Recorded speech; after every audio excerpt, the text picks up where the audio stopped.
Alright, so in Proverbs chapter 22, verse 6, is a familiar verse. It says, "Train up a child in the way he should go, even when he is old, he will not depart from it." And I've been thinking a lot since now I have a child, and also how I was brought up, and how everything that you learn when you're a child, especially a young child or teenager, a lot of it sticks with you, I would say. Not only skills, but thoughts, ideologies, your beliefs. A lot of people beliefs, core beliefs, are formed when they're younger. And I've been thinking how we as believers, as Christians, haven't, in my opinion and in my experience, have not been fully, I'll say not fully, we have gotten weak in our training, I guess you would say, of our training of our beliefs. And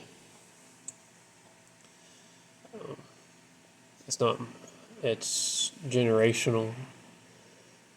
And one thing I've struggled with a lot with the church I grew up in was you would ask questions as a young person, even as a child, and I guess they were hard questions, and a lot of people, they would just say, you just gotta believe, or that we do it because we've done it that way.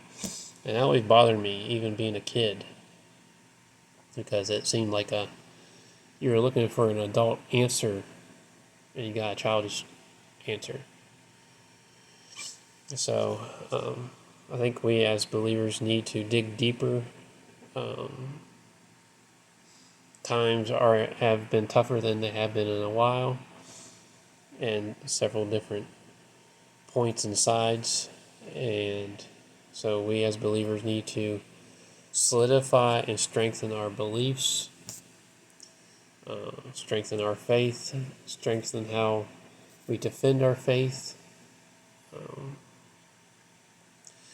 And that brought me to, I did, came across online, and I did some research on it, of how in medieval England, especially during the 100-Year War, the English longbow, the English archer, was a very feared adversary. Their longbows were known to easily pick off enemy knights, people that were heavily armored. And the scariest thing was that the English longbow was not a weapon of the elite, of the royalty, of the people, of the knights. It was the weapon of the common man, and of what at the time was called a yeoman, which was their term for basically their somewhat of a middle class, people who owned land but were not royalty, basically. So, but during the 100-Year War, or around that time, I guess you would say, it says, and I got some facts I have wrote down about it, but in the year 1252, Henry III made a law that all men 15 to 60 years of age had to practice using the longbow. So this was a law that the English government issued, saying any able-bodied male from the ages of 15 to 60 years old had to practice using the longbow, because they, when the country went to war, they would call on the common folk also. So there was no, they basically got drafted. There was no standing, they had a standing army, but not big enough to, it was expensive to keep together. So when a big conflict broke out, the common folk would be drafted, basically.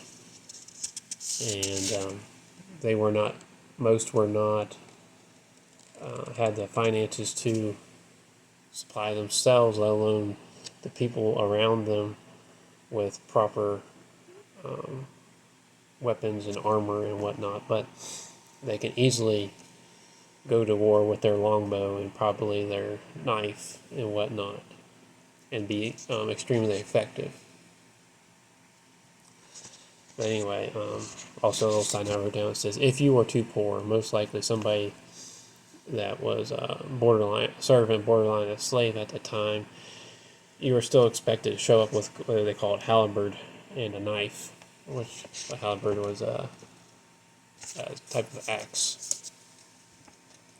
But the yew tree was favored to making the longbows. And churches, church buildings, often planted yew trees in the churchyard for that purpose. So, especially during time of war or for training purposes, people could use the trees from the churchyard to make their bows. Of course, the longbow was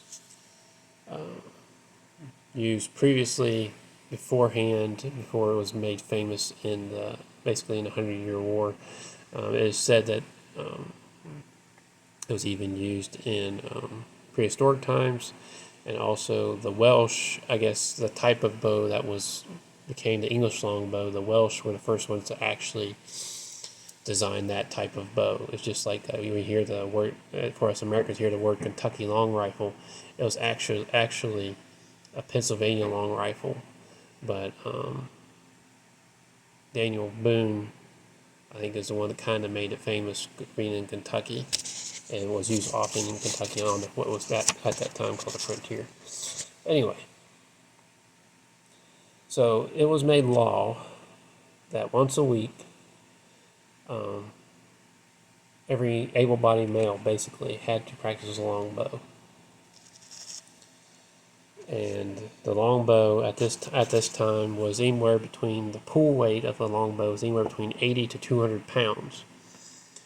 Now, 80 and up is now, especially even with a compound bow, somewhat heavy. Yeah, I think this is a longbow too. So with a compound bow, if you're not familiar, it has the pulleys on the top and bottom. So you do have tension when you pull the bow back, but then you get so far back and then you get to slack. So it's basically the pulleys take the weight of the draw. Of course, when you release the pulleys, do their thing and they launch the arrow. But this, you had to pull and hold that weight. And for most folks, 80 is heavy, but they have found bows that went up to even 200 pounds. And most adults that went to war fought with bows between 150 and 200 pounds. And those were known to be ones that were extremely effective to puncture the armor of enemy knights. And in 1363, on Sundays, you weren't allowed to, it was considered a Sabbath, so that they didn't want you playing games. The church and the government didn't want you playing games or anything like that. But archery, you could still practice archery on Sundays. And Sundays became the day that people most of the time practiced their archery. And how they say how the English drew their longbows, especially when their war bows, the ones they took to the battle,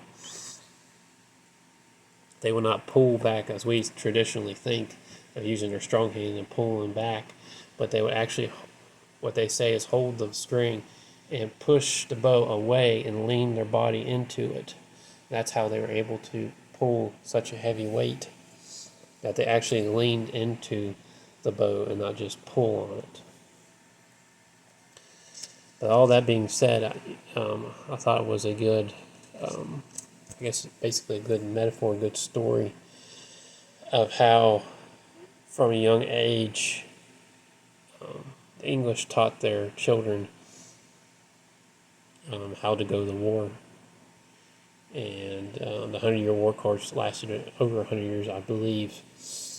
So the children would grow up, especially say you're at archery practice at your local church most of the time, and people in your community, people that went to your church, of course, you're related to them. They're your neighbors, most of, and you hear you being 16 years old, and you hear stories from the older folks, from your father, from your uncle, from your grandfather, from your neighbors, what war was like, and knowing that most likely you're going to be part of that one day,